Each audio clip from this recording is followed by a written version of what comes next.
but it's okay. Hard fight, it's make you improve, and I feel improve. I still have to gain some weight, try to be more big, more power. And I have time. What this fight show me and show everybody, it's not like my hardest fight. Doesn't matter how its fight is gonna go, easy or hard. From the first minute to last second, I'm going to war. I'm gonna fight every second. Update berita UFC yang menarik untuk diikuti. Berita pertama merupakan pengumuman event UFC 331 yang secara resmi sudah dirilis oleh UFC saat event UFC 330 kemarin. Event UFC 331 akan berlangsung di California pada tanggal 20 September 2026 dengan menghadirkan pertandingan sabuk tak terbantahkan kelas terbang antara sang petahana Joshua Van melawan sang mantan juara yaitu Alexandre Pantoja.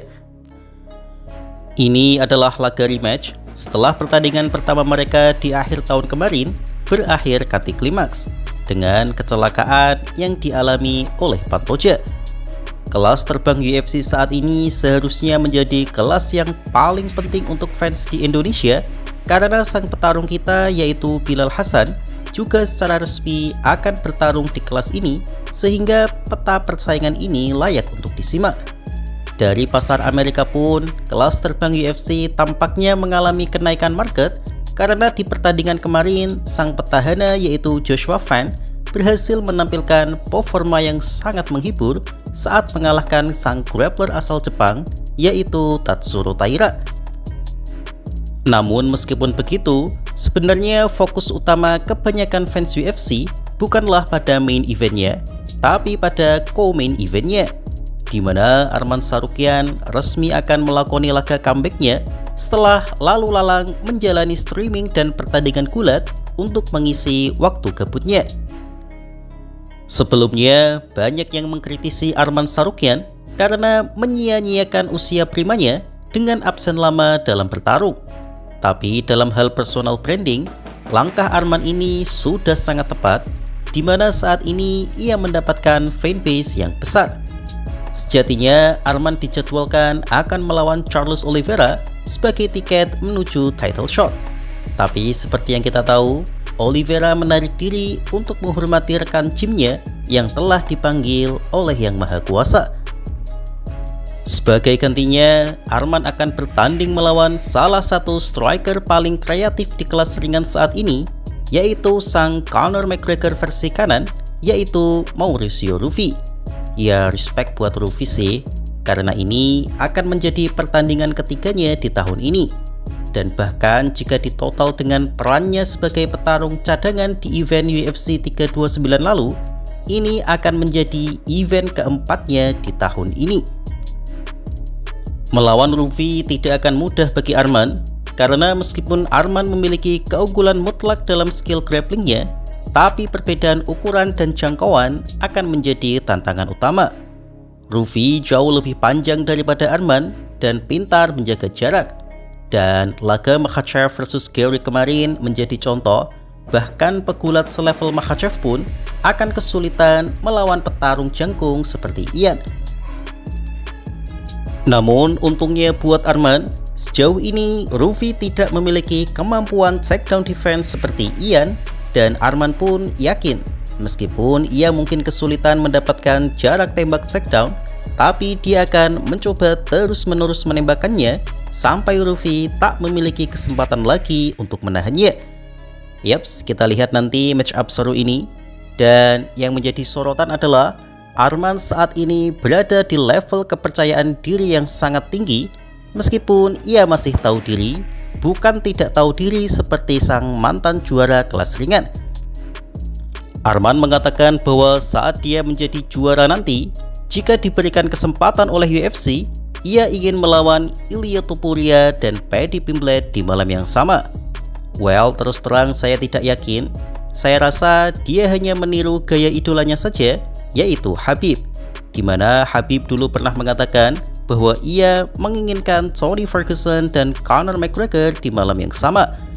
Bahkan jika perlu, Khabib ingin Nate Diaz ditambahkan sekalian untuk menghabisi mereka bertiga di satu malam.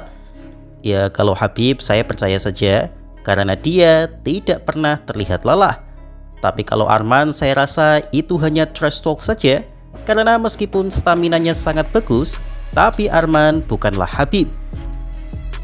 Dan itu adalah langkah yang bagus untuk Arman, karena semakin menambah skill setnya dalam trash talk dan menaikkan hype serta bayarannya. Ya meskipun dia gak terlalu butuh duit juga sih. I need a title fight. I need a title fight and become a champion, and I'll be the biggest star in UFC. And if you win the title, who do you want more, Ilya or Paddy Pimblett? Both of them same night. Easy, man, easy. But it's a nightmare for somebody. Question for Dana. Question for Dana.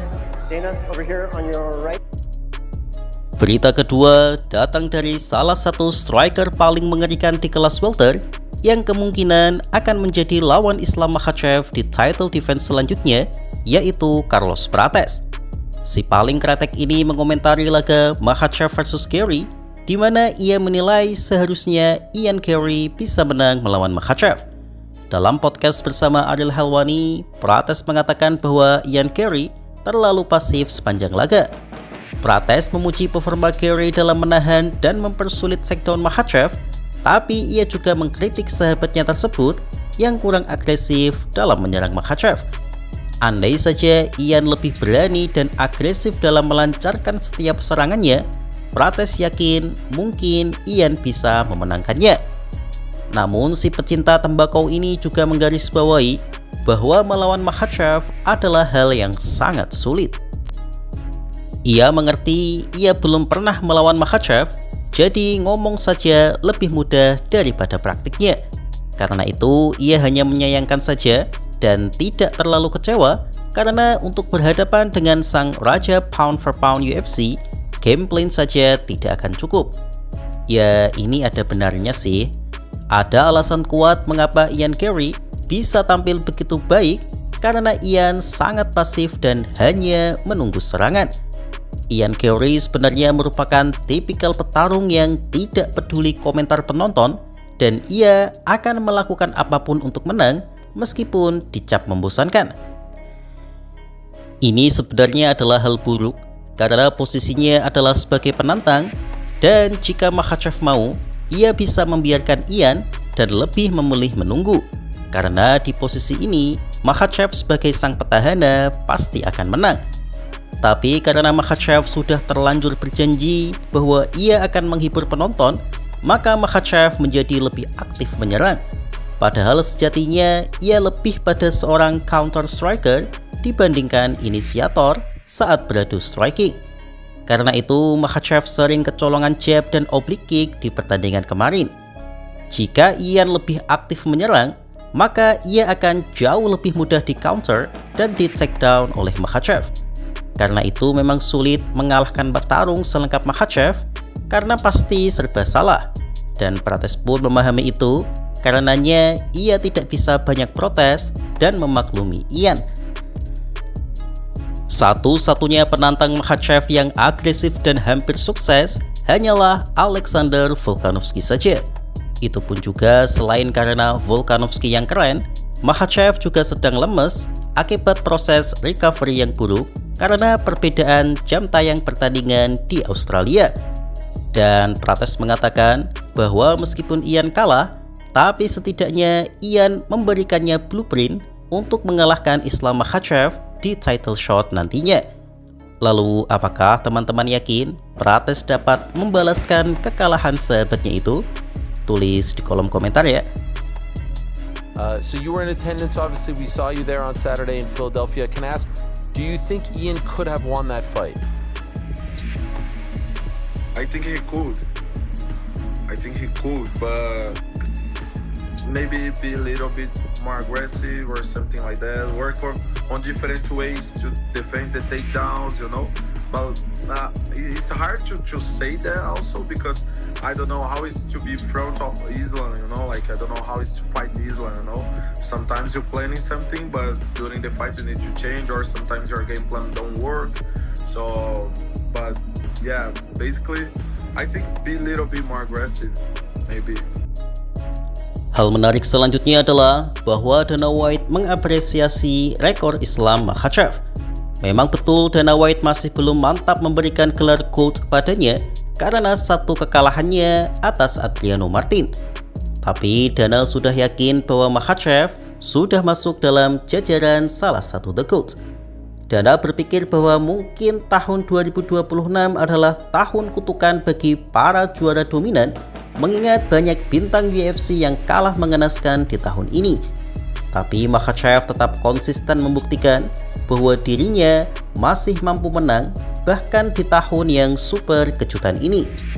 Apalagi lawan yang dihadapi Makhachev secara style adalah lawan yang sangat berat, yaitu lebih besar, lebih panjang, dan memiliki takedown defense yang brilian, sehingga Dana White bahkan akan memaklumi jika Makhachev terpeleset di laga ini.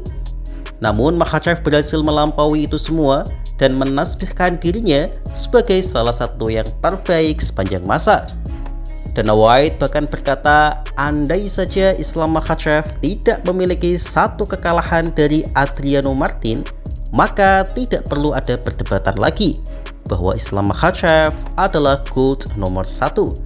Tapi inilah indahnya MMA, bahwa setiap GOAT pasti ada celahnya yang menandakan mereka hanyalah manusia biasa.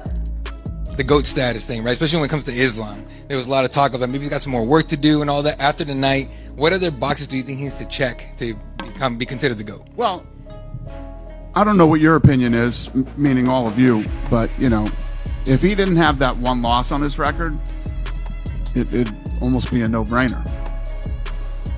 And this kid wants to fight all the time, stays active, and after tonight, and what he did tonight, he talks about, 3-4 more fights, and so I think what you do is you just let this guy's career play out.